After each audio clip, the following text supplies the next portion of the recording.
Hello, everybody, and welcome back to another episode with the Road to Glory podcast. I'm Juliet.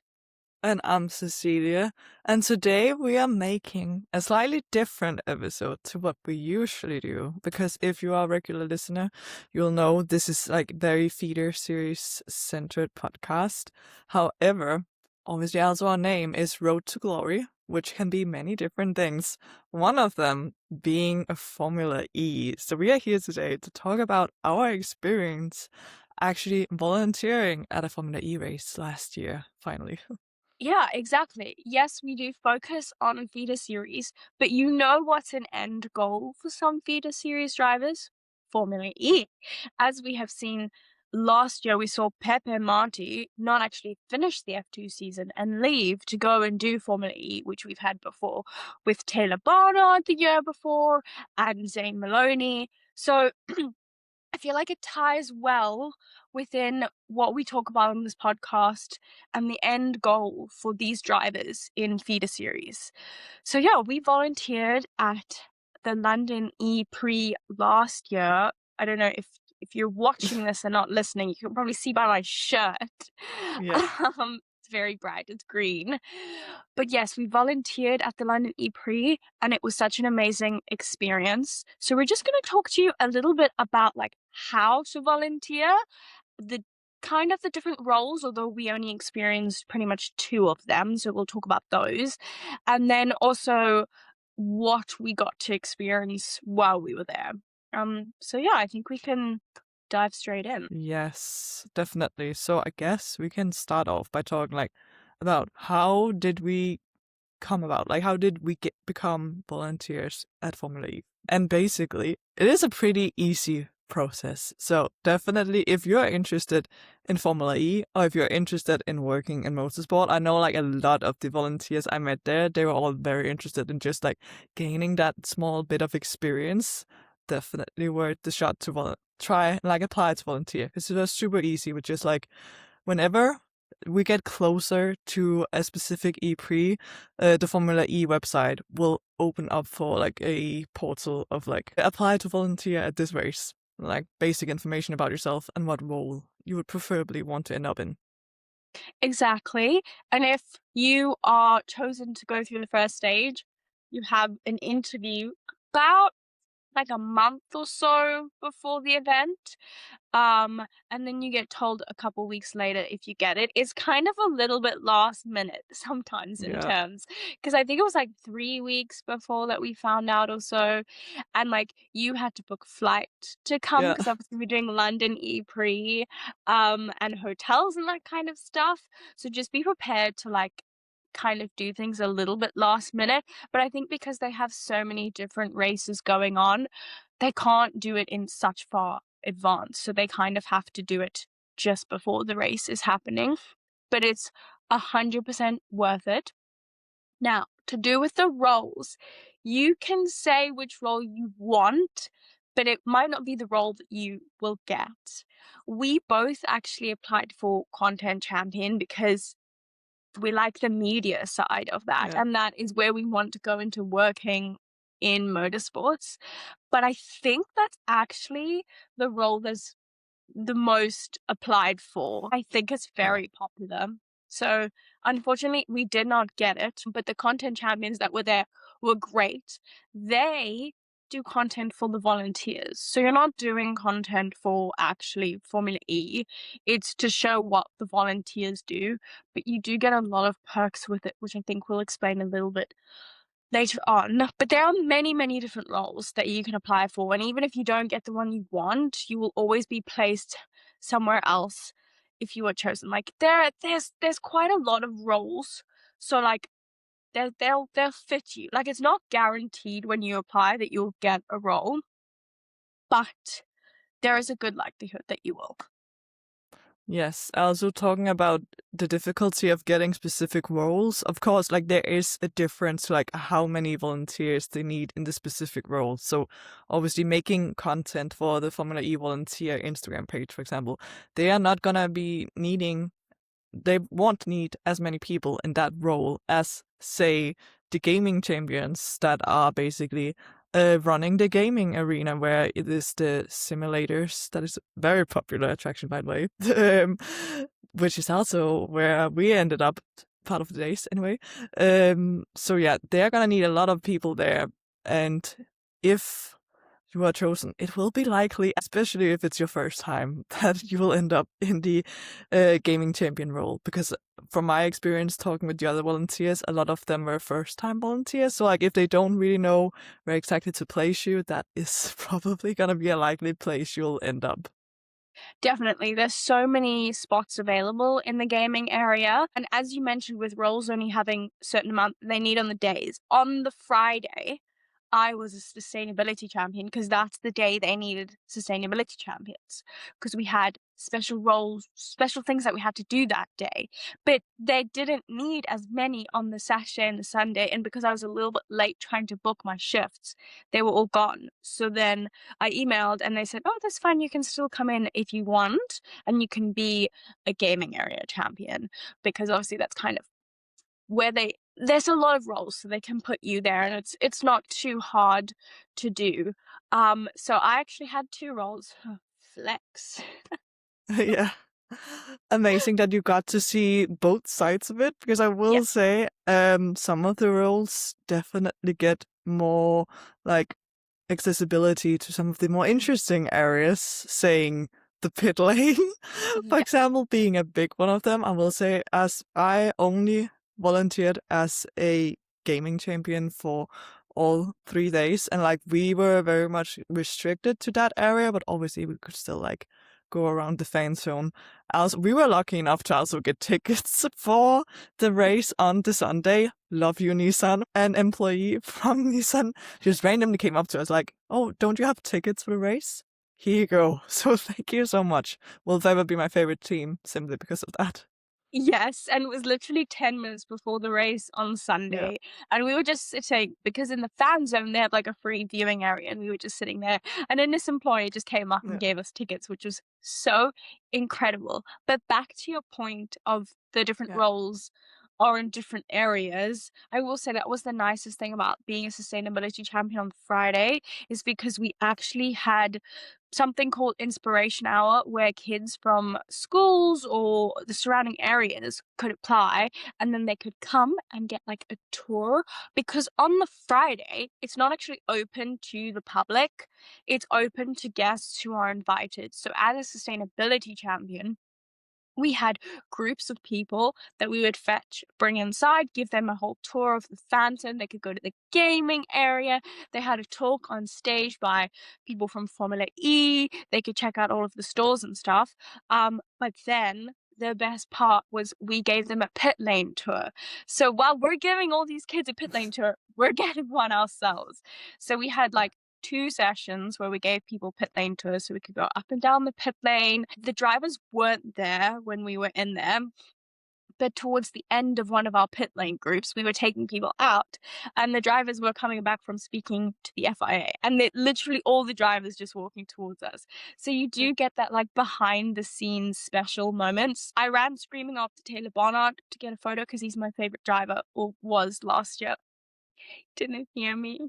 Just continued walking away. No. One of the most embarrassing experiences because a lot of other drivers saw me, looked at me. My Yeah. volunteering friends looked at me, but I got a picture with Dan Ticktum, so it's fine. You know, I got another one of my drivers, but that was slightly Yes. embarrassing. But again, on the Friday, as it's not open to the public, there is still a free practice session that happens. And because we were in there, and as a sustainability champion, we actually brought the kids to come and watch the free practice so we could watch it ourselves as well. So there are certain perks with different roles on different days because that was the only day the sustainability champions actually had like more access. On the Saturday and the Sunday, I wasn't in the role, but I spoke to my friends and all they did was kind of walk around the venue and talk to people about sustainability, which may not be the most exciting. It's an important role and it needs to be done for Mm. sure.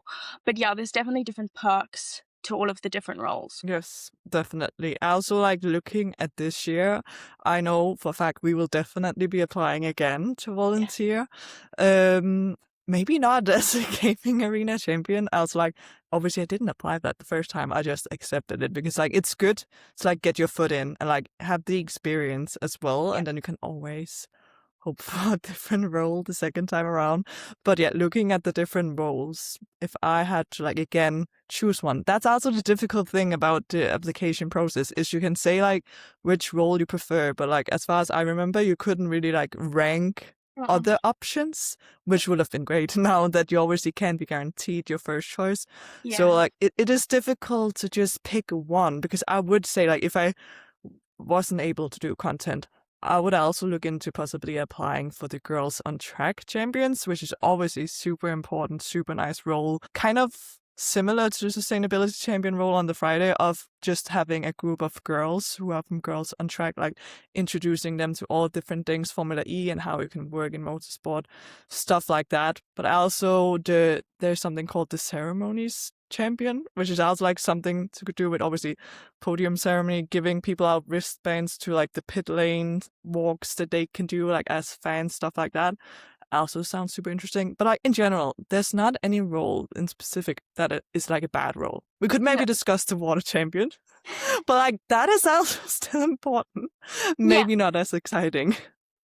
For sure. And you do get to interact with a lot of fans and meet a lot of people. Mm, In the gaming area, I actually saw like a really famous Formula One TikToker who came in a couple times, and I was like, yeah. I'm not going to speak to you, but hello, because they are just Yeah. like everyone will come into the fan zone at some point. So that was really fun. Like you see a lot of different people, you make so many different friends. Also, if you have a shift in the morning, you're in there before anyone because you kind of like have to set up and get ready. And you're even in there before the drivers. The thing about the London like space area is that it's all indoors with the fan zone and where you kind of know where the drivers enter because there's like one. So the one morning I just went to go get a coffee at the coffee shop, which was right by the entrance, and all the drivers were just walking straight past me. So you like I could have gone up to them and asked for a photo and that kind of stuff. So you do get more access when you're a volunteer, but obviously you just need to be respectful because like they are there to work as well. Yes, and also important perk from being a champion, obviously depending on like if you're on the morning shift or the later shift. Whenever your shift is done, you are allowed to stay at the E-Prix, like at the Excel Center where it is, or like if it is any other track, then stick around the fan zone and whatnot. So we also had the opportunity to like after our shift, obviously also watch part of the racing, but also waiting for some of the different drivers, not just drivers, but also some reserve drivers and like rookie drivers the different teams had. We were lucky enough to meet Abby Pulling and Bianca Bustamante one of the days. So like all in all, an incredible experience. Exactly. You get to see so many cool people, and also you're volunteering, so it's free. And like these Mm. tickets, I think it's like 150 or so for a weekend. If you're volunteering, you get that all for free. They give you vouchers for food. You get your uniform and that kind of stuff. And at the end of it, you also get a seat, like something you can put on your CV. You get a certificate and a reference. So again, that helps you if you want to work in motorsports in the future. But the coolest thing that we got was our badges, which Yeah, allowed I was us. about to say you get to feel important running around with badges. I'm not gonna yeah. It's like, okay, if you're watching this, you can see what it looks like. We're Yeah. holding up our badges now. We weren't like allowed to take pictures on the back because we didn't want No. people to like fake it and get in. Mm. But yeah, it's you get to feel like you've got like a paddock pass or something. Season Exactly. 11, hey. Yes. Definitely, that was the moment where you feel the most important is when you enter the area of where the race is going on and you have to like scan your pass like by a security guard, but like Yeah, feel important. you do. You're like, I'm meant to be Definitely. here. Exactly. And also another positive of being a volunteer at a Formula E race is also just in general, all the other volunteers are all like-minded people to you, like people who love motorsport, who want to work in motorsport perhaps as well. And like you really get to bond over that and also network. Like who knows where these people could end up and where you could end up, all like a networking base where you can get friends and also good connections for the future, maybe. Exactly. And the funniest thing was one of the people I made friends with while I was a sustainability champion, she sat in the row in front of me at Silverstone. Like, how crazy is Yeah. that? And she was American and I'm South African. So, like, how did we land up here at the same time? But as you mentioned, like, you don't know what these people are going to do later on in life. You all want to work in motorsports. So you might as well help each other out, be friends, make connections, and who knows where everyone can go. Yeah, definitely an important part because like it's no secret that it's super difficult to make it into working in motorsport. So like a lot of it is definitely about making the right connections and like just being nice to other people because it would always pay off. Not saying that you should be nice in a fake way, but like Yeah. just be your genuine nice self and like things will work out. Exactly. And I think my favorite part about Formula E is just what it's doing for motorsports in general. The free practice sessions that they do all throughout the year with rookies, giving feeder series time in seats to get experience and to see if they want to maybe continue and go into Formula E if F1 is not an option. Last year, Formula E also had an all-woman practice session day event, which was so incredible, giving a lot of young girls time in cars that they would have not necessarily have gotten. So I just love what Formula E is doing for motorsports overall and for women in sports. Yes, it's definitely important that, especially for the women's test that they do once a year, I believe they've done it for a couple of seasons now, before the season actually starts, is obviously super important because still at this point, Formula E is at the same point that F1 is at, that they don't have any female drivers. But I definitely do foresee them getting a female driver in the near future for sure with everything they're doing. Yes, exactly. Like a lot of teams have female drivers that are connected to their team. I think actually every single Formula E team has a female driver that is somewhere within their team. A lot of them like come to multiple different races. So it's just I really feel like it's becoming so much more accessible for everybody, and that's why I love Formula E so much. Yes, definitely. Because you could say, okay, now they have this woman day test, like a specific day where they have to choose a female driver, then it would be kind of forced and they would only be doing something for women on that day, but that's not the Yeah, case at all. This is just like helping bringing these connections between the teams and female drivers because even though they don't have to, they also choose, a lot of the teams choose female drivers for their rookie tests as well, where, for example, Nissan had Gabriella Mini from Formula 2 and then Abby Pulling from GB3. So like again, not a criteria that they have to pick a female driver, but they do want to like help, for example, Abby Pulling develop as a driver and like are interested in like having that connection with her. So that is super great to see. exactly. And Mahindra also had Chloe Chambers in the last free practice in Miami, Yeah. which they're not required to put a female in there, but those teams want to because they want them to develop and they want them to get time in the car and exposure.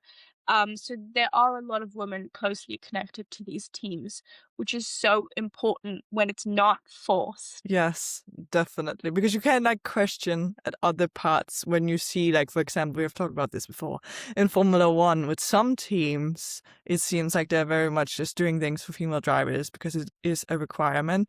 Looking at you, Haas.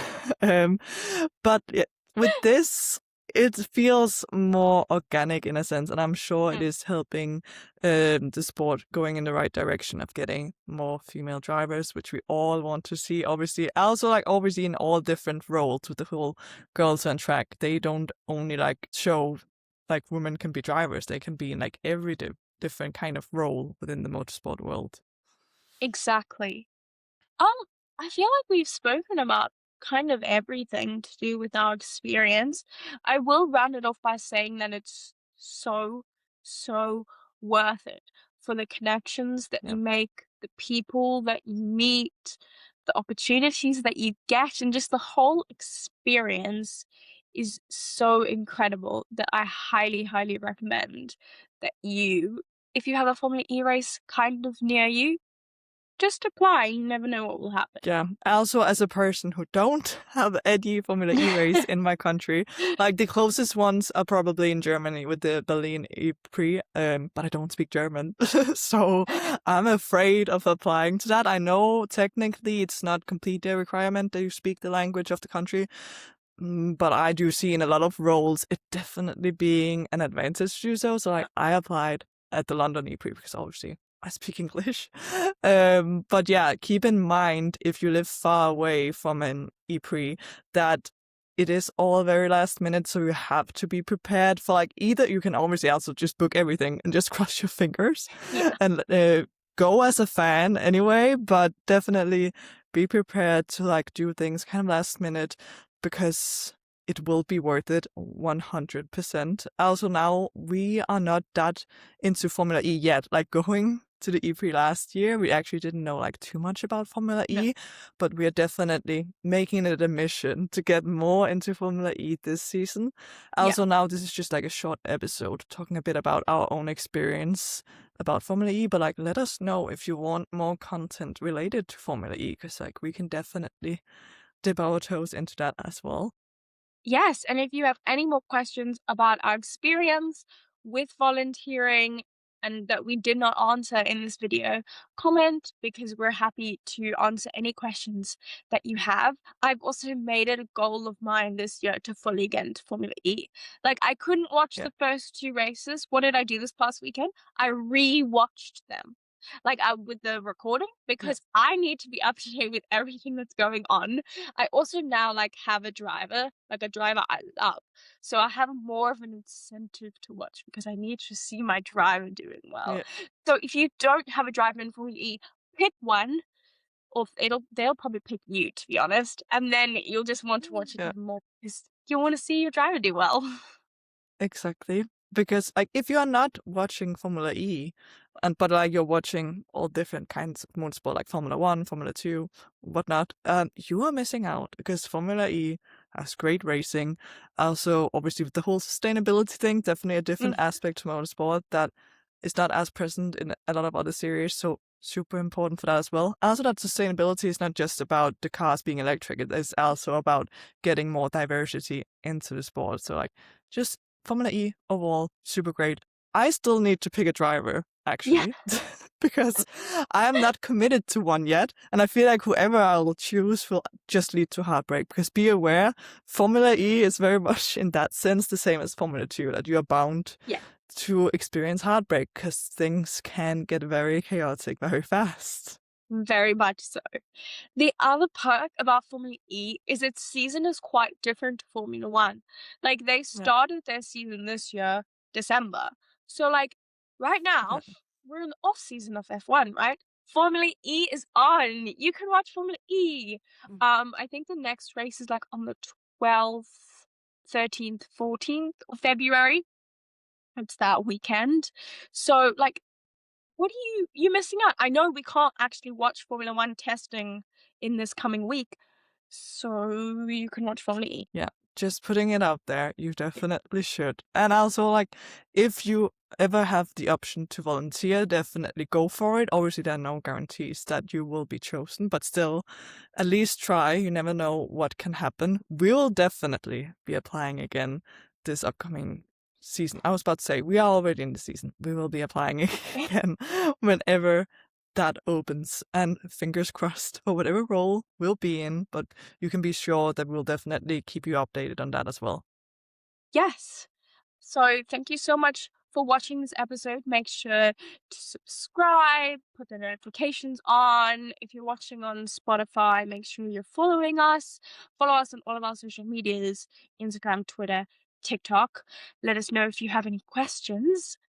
But I think that's it for this episode, and we'll see you next weekend, most likely with testing. The next episode will probably be testing. So yeah, back Right. into more of our usual content. But if you liked this episode and want to see similar content like it, let us know. But we'll see you next week. Bye. Bye.